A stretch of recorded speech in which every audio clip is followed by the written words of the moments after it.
Thank you. जी sir, next है Mukesh Gujar. Mukesh ji, video audio on करिए। हाँ, आवाज नहीं आ रही, ये ऑडियो ऑन करो आपका।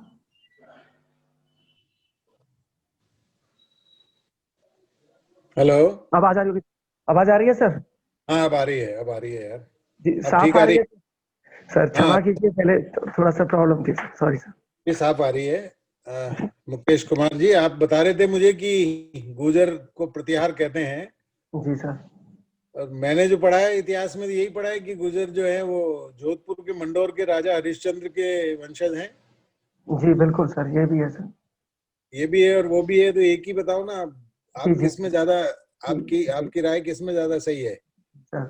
सर, जो उत्पत्ति गुर्जरों की मानी जाती है सर, वो कन्नौज के संदर्भ से, वहां से उनका शासनकाल की शुरुआत होती है, एक प्रतिहार के रूप में, एक द्वारपाल के रूप में। बाद में सर उन्होंने अपना राज्य गुजरात के आसपास का क्षेत्र, जिसमें मंडोर आता था, भीनमाल जालौर आता था, वहां पर फैलाया। और एक राजस्थान में गुर्जरात्रा प्रदेश, जी सर। गुर्जरात्रा प्रदेश कहलाता है, वो कौन सा है जिसकी चर्चा पृथ्वीराज विजय नामक ग्रंथ में जैनक ने की है? गुर्जरात्रा प्रदेश, जी जी ये कौन सा प्रदेश जो राजस्थान में है? जी सर। सर, पश्चिमी राजस्थान का मंडोर, जोधपुर के आसपास का जो क्षेत्र है उसे ही गुजरात प्रदेश कहते थे। कहाँ तक विकसित था? ये सर भीनमाल जालौर भी था इसमें, और आपका जोधपुर का हिस्सा था कुछ, और मंडोर जोधपुर था, जोधपुर के आसपास का था सर। उसके आगे नहीं था? जी, गुजरात का कुछ हिस्सा था सर इसमें। अरे उदयपुर वाटी तक था। जी उदयपुर वाटी तक गुर्जरात्रा प्रदेश कहलाता था। चलिए, हर्ष का मंदिर और ये सब गुर्जरात्रा प्रदेश थे, सांबर लेक के आसपास का जो स्थान जयपुर जिले में। चलिए, ये तो गुर्जरों की बात हो गई। और अब मुझे आप ये बताएंगे कि राजस्थान में ग्रामीण विकास सेवा, रूरल डेवलपमेंट, इसका गठन कब हुआ? जी सर, सॉरी सर, मुझे ग्रामीण विकास सेवा का? जी सर, मुझे याद नहीं आ पा रहा है सर अभी। चलो कोई बात नहीं। क्या आप आरएएस बनने के काबिल हैं? हाँ जी सर। पक्का? हाँ सर। क्या गुण है आप में जो आपको आरएएस बना दिया जाए? जी सर, एक तो मैं सर ग्रामीण पृष्ठभूमि से हूँ, तो मैंने ग्रामीण और शहरी चीजों को अच्छे तरीका से समझा है। इसके अलावा सर, मैं वर्तमान में एज ए प्रशासक कार्य कर रहा हूँ माध्यमिक विद्यालय में, प्रधानाध्यापक के रूप में। तो मैं सर वहाँ योजना, जो जिस तरह की योजनाओं को किस तरह क्रियान्वित किया जाता है और किस तरह उनको संसाधनों के साथ प्रबंधित किया जाता है, तो वो मैं जानता हूँ। और सर, मुझमें लगातार सीखने की प्रवृत्ति पाई जाती है। मैं सीखने के प्रति हमेशा लालायित रहता हूँ। साथ ही सर, मैं मध्य मार्गी को अपनाता हूँ, कोशिश करता हूँ कि मध्य मार्गी हो। तो ये कुछ ऐसी हैं। इसके अलावा सर, मेरे और भी सिविल सेवा के कई गुण मध्य हैं। मार्ग क्या होता है? मध्य मार्ग क्या होता है? जी मध्यम मार्ग क्या होता है? जी मध्य मार्ग का सर है कि बीच का जो सबसे बेस्ट रिजल्ट हो, जिससे आप संसाधनों को अच्छे तरीका से प्रबंधित कर सकें। मध्य मार्गी जो मतलब बीच का माध्यम, जिससे मध्यमा प्रतिपदा के नाम जी से एक बहुत बड़े संत हुए हैं जिन्होंने ये मध्यमा प्रतिपदा मतलब मध्यम मार्ग की शिक्षा दी। वो कौन थे? सर, गौतम बुद्ध जी से सर। क्या था उनका मध्यमा प्रतिपदा? जी सॉरी सर, प्रॉपर मैं इस समय रिकॉल नहीं कर पा रहा हूँ। क्यों, बहुत आसान है ये तो। मध्यमा प्रतिपदा गौतम बुद्ध का है ना। उनका जीवन चरित्र पढ़ा है हमने, गौतम बुद्ध का? हाँ सर, पढ़ा है सर, थोड़ा सा पढ़ा है। जी। तो 5 ब्राह्मणों के साथ वो जब तपस्या कर रहे थे तो उनके साथ क्या हुआ था? शरीर सूख गया था उनका। चलिए छोड़िए, आपने शायद पढ़ा नहीं है ये। आप मुझे बताएंगे कि संविधान सभा के सदस्यों की संख्या किसने तय की थी? संविधान निर्माण सभा की सदस्यों की संख्या किसने निर्धारित की? जी सर, ये कैबिनेट सभा में ही ये 389 सदस्यों का प्रावधान था कि इतने सदस्य किए जाएंगे, और कैबिनेट सभा के अंतर्गत थी सर। कैबिनेट सभा थी क्या, कुछ और था? कैबिनेट सभा थी क्या? कैबिनेट योजना थी सर। कैबिनेट मिशन योजना। जी चलिए, अंतरिम सरकार में मुस्लिम लीग के कितने सदस्य मनोनीत किए गए? जी सर, मैं रिकॉल कर पा रहा हूँ, मैं सर गैस कर सकता हूँ सर मैं। हाँ, करिए। जी सर, 5 सदस्य थे सर।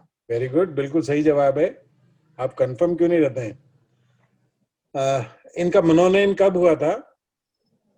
1946 में कौन से महीने में? तारीख याद हो तो? जी सर, सितंबर का महीना था सर। गुड। सितंबर का महीना तो नहीं था, अक्टूबर का महीना था, 26 अक्टूबर। चलिए, मुझे बताइए, भारत में संपूर्ण ब्रिटिश भारत का प्रथम गवर्नर जनरल कौन था? संपूर्ण भारत का प्रथम गवर्नर जनरल कौन था? जी सर, गवर्नर जनरल बताना है सर? हाँ, गवर्नर जनरल कौन था? सर विलियम बेंटिक जी थे। वेरी गुड जवाब, वेरी गुड आंसर। चलिए, सूरदास का पीरियड कब माना जाता है? सूरदास। जी सर, सर ये 1500 सदी 1500-16वीं सदी के बीच का था सर। अच्छा, ये सूरदास को किसने समझाया कि वे भगवत लीला का शूद्रों को भी के बीच में भी गायन करें? शूद्रों के बीच में गायन करें या शूद्रों के साथ गायन करने के लिए सूरदास ने किसने समझाया? सॉरी सर, मैंने ये भगवत लीला नहीं मालूम? तो फेमस है उनके बारे में। पढ़ूंगा सर, प्रयास करूंगा सर। हाँ, हमारे यहाँ सबसे पहले कृषि विभाग की स्थापना कौन से मुस्लिम राज सुल्तान ने की थी? कृषि विभाग की स्थापना? सर मोहम्मद बिन कासिम ने, सॉरी मोहम्मद बिन तुगलक ने। Very good. अच्छा, अपने ये बौद्ध धर्म के बारे में तो आपने पढ़ा नहीं है, लेकिन ये तो पता होगा कि पाटलिपुत्र एक बहुत प्रसिद्ध नगर था, उसकी स्थापना किसने की थी? जी सर, सर मैं थोड़ा सा गैस कर सकता हूँ। हाँ, करिए। चंद्रगुप्त मौर्य जी के पास। नहीं, गलत गैस है आपका। एक सत्यपीर नाम का संप्रदाय है, सत्यपीर। ये किसने चलाया, सत्यपीर? जी सर, इसको तो सर मैं याद नहीं कर पा रहा हूँ। चलिए, शाहजहां के विरुद्ध एक राजपूत राजा ने विद्रोह किया था, पहला विद्रोह,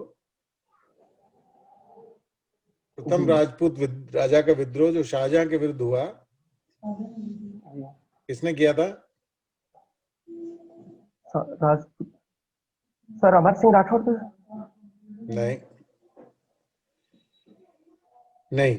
चलिए, एक और सवाल आखिरी, और ये कि आईसीएस की जो बैठने की उम्र थी वो 21 से घटाकर 19 कर दी गई, वो कौन से ब्रिटिश गवर्नर जनरल ने की और कब की? जी सर, सर लॉर्ड लिटन ने की थी, और कब? 1878 सर 78। Good, very good. ठीक है Mukesh Kumar ji, thank you. Thank you sir.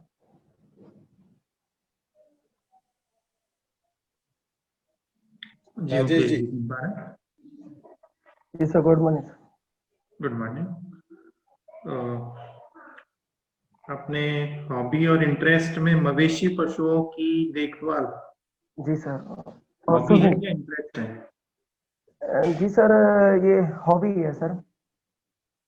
अच्छा, तो एक प्रशासनिक अधिकारी का ऐसा गुण जो इसमें पशुओं की देखभाल में नजर आता है, कौन सा है? जी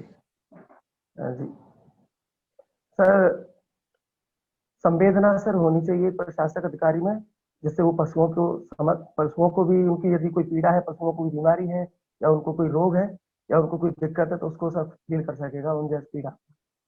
अपने पशुओं की देखभाल से ज्यादा बाहर जो घूम रहे हैं पशु, उनकी देखभाल ठीक नहीं है? जी बिल्कुल है सर। तो वो आपकी हॉबी में क्यों नहीं?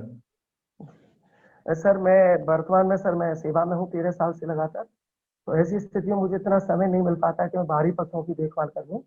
तो मेरे पास समय थोड़ा अभाव रहता है। जब भी मुझे खाली समय मिलता है तो मैं अपने घरेलू पशु की देखभाल ही कर पाता हूँ। करना मैं बाहर की भी चाहता हूँ, लेकिन सर समय के अभाव में मैं नहीं कर जो पाता। समय आप घर में दे रहे हैं उसका भार भी तो दे सकते हैं। चलिए कोई बात नहीं। आप जब अपने कार्यस्थल से घर पे जाते हैं या घर से कार्यस्थल पर जाते हैं तो कितने जो पशु हैं जो सड़कों पे आपको घूमते मिलते हैं? जी सर, बहुत ज्यादा तादाद में मिलती है सर घूमते हुए। आपके मन में कभी संवेदना आई उनके प्रति? जी बिल्कुल सर, आई है, कई बार आई है तो तब प्रयास नहीं किया सर। आपने इसके कुछ? लिए मैंने प्रयास जी मैंने किया था सर, प्रयास वही बता रहा हूँ सर। मैंने अपने कुछ साथियों से उनको कहा कि इनके लिए कोई व्यवस्था कीजिए। तो हमने क्या किया था सर कि गांव के पास में ही, स्कूल के बगल में ही हमने उनके लिए एक टीन डाली थी। और वहां में जो भी व्यक्ति जिसके पास कुछ होता था भूसा भूसा, वो उसमें डाल देता था। एक पानी की सर हमने टंकी रखी थी सामूहिक रूप से, तो बड़ी चलिए पानी की टंकी थी और उसमें ठीक पानी है। भर दिया जाता था सर। ये बताइए जो बाहर जो पशु घूमते हैं सड़कों पे उनके लिए क्या शब्द यूज लिया जाना चाहिए? जी सर, आवारा पशु सर, आवारा पशु? आवारा पालतू पशु सर उनको बोला जाता है सर। आवारा या बेसहारा? बेसहारा शब्द ज्यादा है, लेकिन सर आवारा बोला जाता है। वैसे बेसहारा शब्द ज्यादा सूटेबल है सर। ज्यादा नहीं कह रहे हैं। ये कोर्ट ने अपनी निर्णय में कुछ ऐसा वक्तव्य दिया था कि इनको आवारा पशु नहीं कह के बेसहारा पशु कहा जाए। जी बिल्कुल सर। और इसके संबंध में एक आदेश भी दिया था कोर्ट ने, वो बता सकते हैं आप? सर सॉरी सर, मैंने नहीं पढ़ नहीं पाया हूँ सर इस आदेश को। अच्छा। आप पुलिस विभाग में काम कर चुके हैं जी सर। एज ए कांस्टेबल, और धौलपुर जिले में आपने सेवाएं दी हैं। तो जी सर। धौलपुर जिले में जब आप सेवाएं दे रहे थे तो क्या अनुभव हुए आपको? जी सर, मैं धौलपुर से ही हूँ, तो धौलपुर में सेवा देना मेरे लिए बहुत और गौरवशाली था। बाकी सब जगह ही होता है, लेकिन मैंने वहाँ की समस्याओं को थोड़ा सा अच्छे से देखा है और वहाँ के अपराध की प्रवृत्ति को भी देखा है, तो जिससे मैं वहाँ पर और अच्छे तरीका से कार्य कर पाया। अच्छा। वहां पर आप देखते हैं कि अवैध खनन की समस्या बहुत ज्यादा गंभीर है बाकी जिलों के मुकाबले। जी इसका क्या कारण मानते हैं आप? जी सर, इसके कई कारण हैं, जिसमें से मैं एक कारण देख पा रहा हूँ कि वहाँ जो अवैध खनन वाला जो क्षेत्र है, वहाँ के जो लोग हैं, वो उनकी जीविका का साधन ही सबसे बड़ा यही है, क्योंकि वहाँ पर ढांग क्षेत्र है, बंजर भूमि है, पशुपालन भी अच्छी नस्ल का नहीं पाया जाता। तो ऐसी स्थिति में उनकी जीविका का एक ये साधन है सर। दूसरा, इसके अलावा सर इसमें कई अन्य कारण है, जिसमें प्रॉपर रूप से जो प्रशासन 5 विभागों के अधीन आता है अवैध बजरी खनन, उनमें कोऑर्डिनेशन नहीं हो पाता है। जिम्मेदारी तय नहीं हो पाती कि किस विभाग की जिम्मेदारी है, तो एक दूसरा इसका आगे रुक नहीं पाता है। और तीसरा इसमें है कि इसकी सर वहाँ अन्य कोई विकल्प नहीं है, इसकी जगह किसको यूज किया जाए, तो वो विकल्प नहीं है। तो विकल्पों के अभाव में लोग मकानों के लिए भी बजरी की आवश्यकता होती है और लोगों की जीविका का साधन है। तो ये 2 स्तर ऐसे हैं जिससे इसको बढ़ावा मिलता है इस लगातार। अच्छा ठीक है, आपने इतनी जानकारी दी, लेकिन आपको इस बारे में जानकारी है कि डांग क्षेत्र विकास कार्यक्रम भी चलाया गया था एक सरकार द्वारा? जी बिल्कुल चलाया गया था सर। तो उससे कोई फायदा नहीं मिला क्या वहां पर? हाँ सर, विकास कार्यक्रम चला है वो, लेकिन प्रॉपर रूप से उसमें अभी इतना होना चाहिए उतना नहीं हो पाया है। अब वर्तमान में वहाँ काफी सामाजिक और आर्थिक रूप से विकास कार्य हो रहे हैं, लेकिन जितनी होनी चाहिए सर वो अभी भी उनकी जरूरत है, लेकिन पहले से काफी सुधार हुआ है। अच्छा। अच्छा। अवैध खनन आपने कहा कि आजीविका का साधन है, लेकिन एक और उद्योग है वहां पर जो विशेष रूप से राजस्थान में धौलपुर में ही फला फूला है।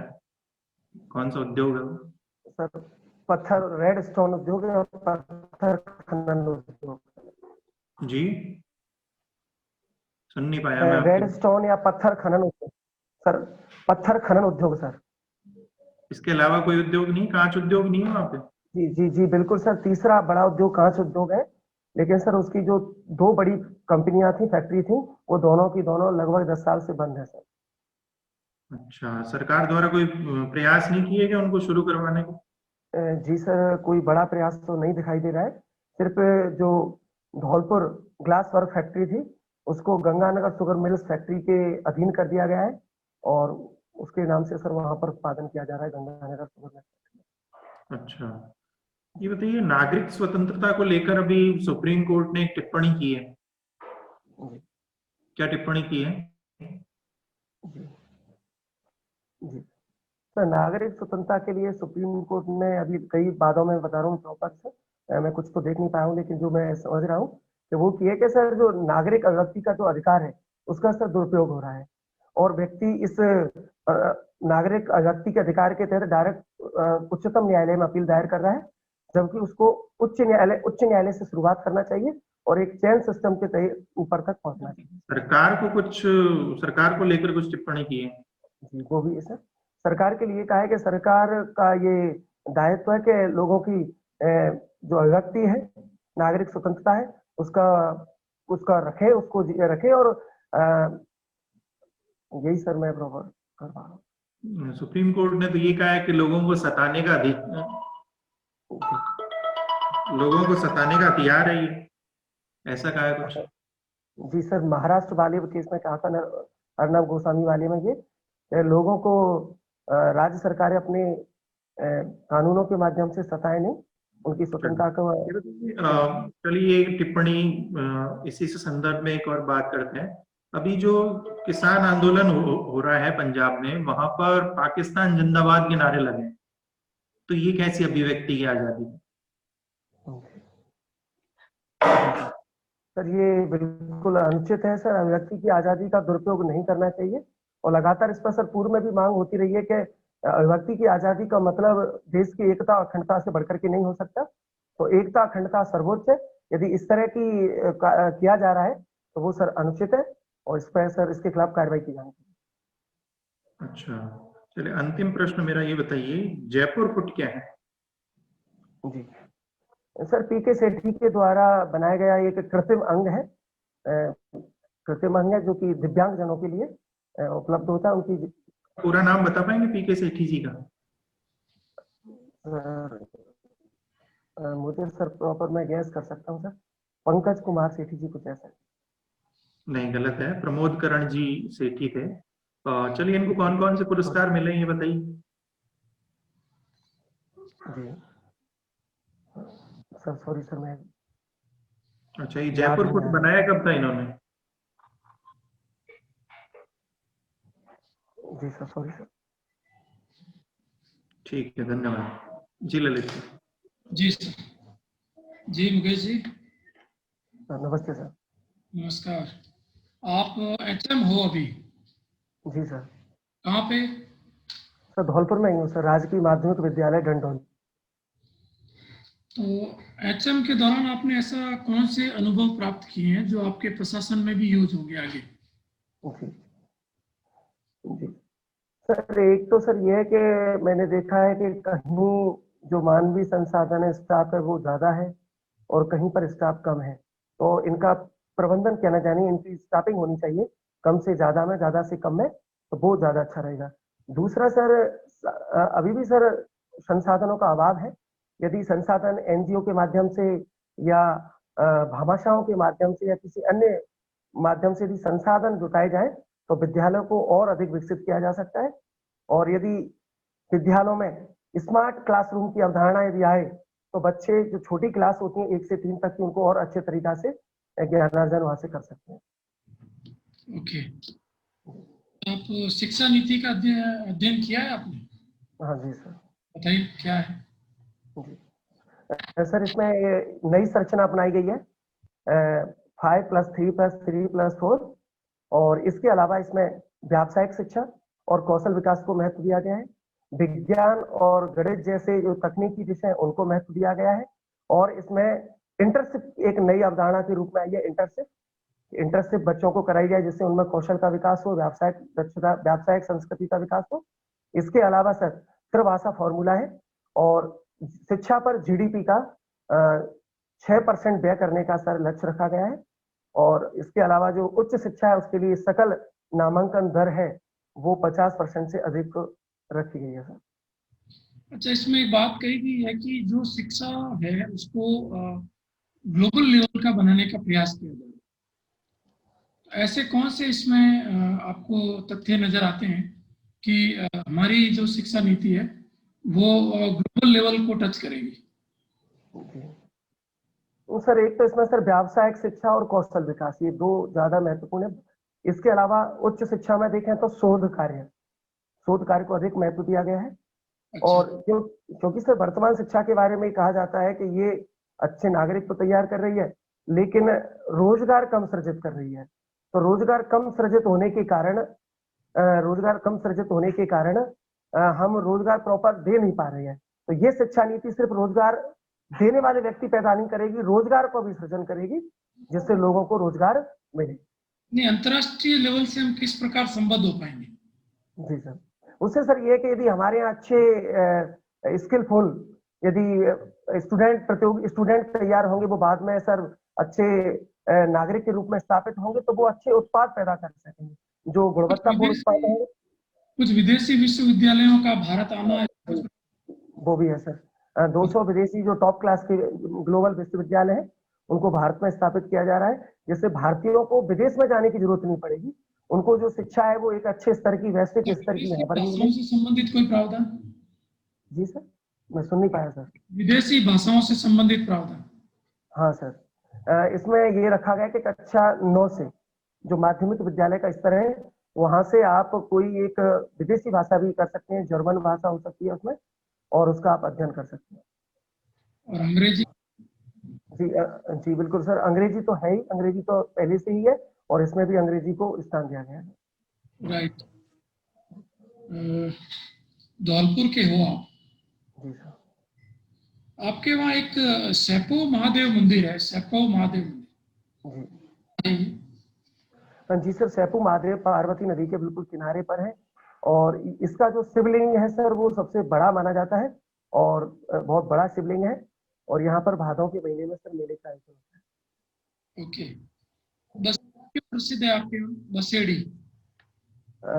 जी सर, बसेड़ी।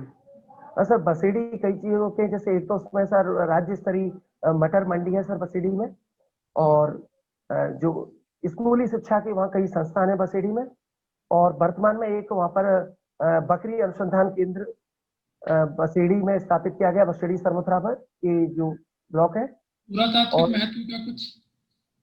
जी सर, पुरातत्व महत्व की तो सर मैं प्रॉपर नहीं आता। जैसे तालाब शाही के बारे में आपने पढ़ा होगा?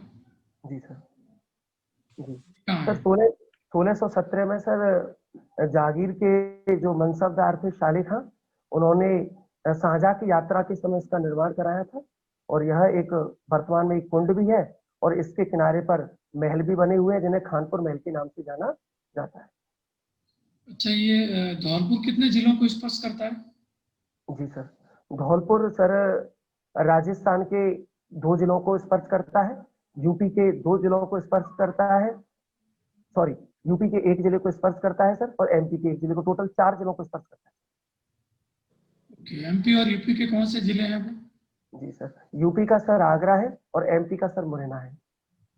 अच्छा, तो ये धौलपुर राजस्थान राज्य का अंग कब बना? सर 15 अप्रैल 1982 में सर इसकी स्थापना हुई थी। कौन सा जिला था ये?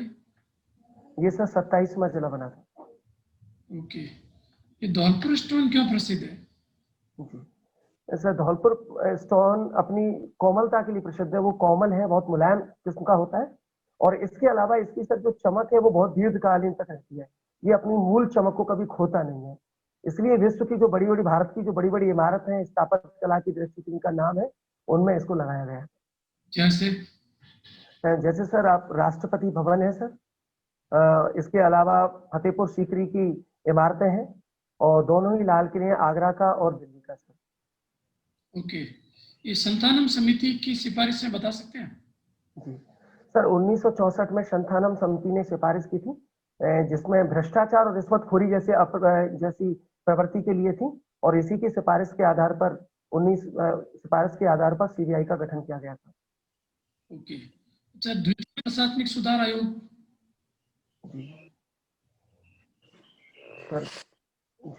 सर द्वितीय प्रशासनिक सुधार आयोग में सर राज्यपाल के संदर्भ में प्रावधान किए गए थे। इसके अलावा सर सिविल सेवा के संदर्भ में भी कुछ इसमें प्रावधान थे। कब हुआ गठित ये? सर मैं सर गैस कर सकता हूँ सर, आप 1967 सर। अच्छा, अंतिम प्रश्न मेरा, अध्यक्ष कौन थे इसके जी सर, मोरारजी देसाई जी थे। और प्रथम के? और इस समय ठीक है जी, उपाध्याय सर। हाँ जी मुकेश जी, सर बहुत अच्छे जवाब दिया आपने। आपका अध्ययन अच्छा है, आपका अनुभव भी है, सुन रहे हैं।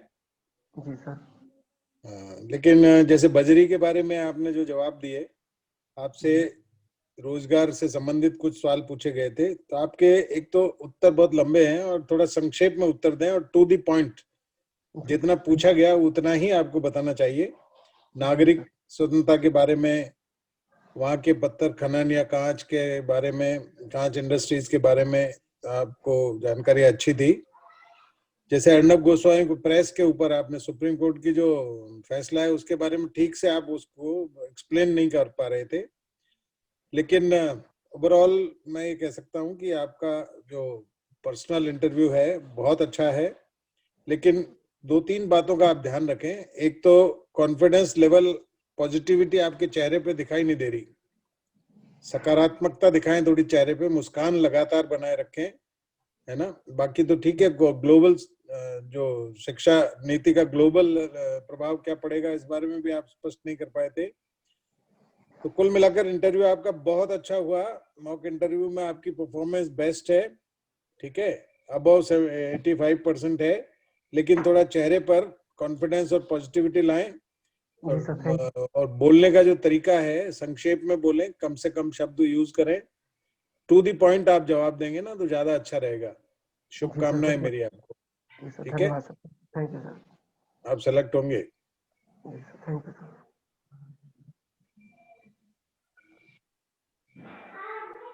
जी, आपको प्रशासन का अनुभव है, कांस्टेबल रह चुके हैं, टीचर रह चुके हैं, हेडमास्टर हैं, तो वो प्रशासन का जो अनुभव है वो आपके व्यक्तित्व में झलकता है। ये बहुत अच्छी बात है और इसका फायदा भी आपको मॉक इंटरव्यू में मिला है और आने जो मेन इंटरव्यू होगा उसमें भी आपको इसका फायदा मिलेगा। लेकिन कुछ जानकारियां हैं, जैसे ये मवेशी पशुओं को देखभाल करना, इसके साथ आप बाहरी पशुओं या बेसहारा पशुओं की बात करते तो ज्यादा आपका संवेदनशीलता झलकती। और इसके ऊपर जो निर्णय आया कोर्ट का कि अधिकारियों पर जुर्माना लगाया जाए जो बाहर बेसहारा पशु घूम रहे हैं, उनको उनकी सुरक्षा, आम जन की सुरक्षा के लिए भी ये घातक सड़क दुर्घटनाएं होती हैं इनसे, ठीक है। तो ये आपको निर्णय एक पता होना चाहिए इसके संबंध में। इसके अलावा देखिए, ये जो डांग क्षेत्र विकास कार्यक्रम है उसके बारे में आपको पूरा वर्ष और कौन कौन से जिले, कौन से क्षेत्र इसमें शामिल है, ये जानकारी होनी चाहिए। नागरिक स्वतंत्रता वाला आप मुख्य जो बिंदु थे वो पकड़ नहीं पा रहे थे इसमें। जयपुर फुट के बारे में आपको सिर्फ इतना ही पता है कि जो पीके सेठी जी है, ये कॉमन बिल्कुल जानकारी है, लेकिन इनके बारे में ज्यादा जानकारी होनी चाहिए। इनका भी बर्थडे था इसलिए क्वेश्चन मैंने पूछा आपको। इसके अलावा देखिए, ये धौलपुर की अर्थव्यवस्था, आर्थिक क्षेत्र में क्या योगदान है, ये भी आपको पूरा तीसरा बिंदु जो था कांच उद्योग, ठीक है, वो आप एग्जैक्ट नहीं बता पाए। और बाकी अच्छे हैं आंसर, लेकिन शॉर्ट में बताएं तो ठीक रहेगा, टू द पॉइंट। आप काफी लंबा उत्तर देते हैं, ठीक है, तो इसमें थोड़ा सा सुधार कीजिए। बाकी व्यक्तित्व आपका एक प्रशासनिक अधिकारी जैसा है। शुभकामनाएं आपको। धन्यवाद सर। धन्यवाद सर। जी सर। जी, दो पक्ष पे चर्चा करते हैं, एक तो आपका ज्ञान पक्ष और एक आपका व्यक्तित्व पक्ष। ज्ञान पक्ष की बात करें तो जब शिक्षा नीति की हमने शुरुआत की या बातचीत की तो शुरू के उत्तर आपके अच्छे थे, बस एक अंतरराष्ट्रीय परिदृश्य आप उसका स्पष्ट नहीं कर पाए। देखें, थोड़ा सा मुझे लगता है कि आप हल्की सी घबराहट है आपको, उस वजह से मूल बिंदु पर आप गए नहीं। अगर आप शब्द पर ध्यान देते, जैसे मैंने आपको याद दिलाया तो आपको पता तो सब है, आता तो है आपको, मैंने याद दिलाया आपको तो आपने तुरंत वो सारे पॉइंट्स बता दिए। तो थोड़ा कूल रहेंगे और घबराएंगे नहीं तो मुझे लगता है आंसर अच्छे दे देंगे। और इसमें भी आपने प्रशासनिक सुधार आयोग वगैरह अच्छे तैयार किए, उनको और करें।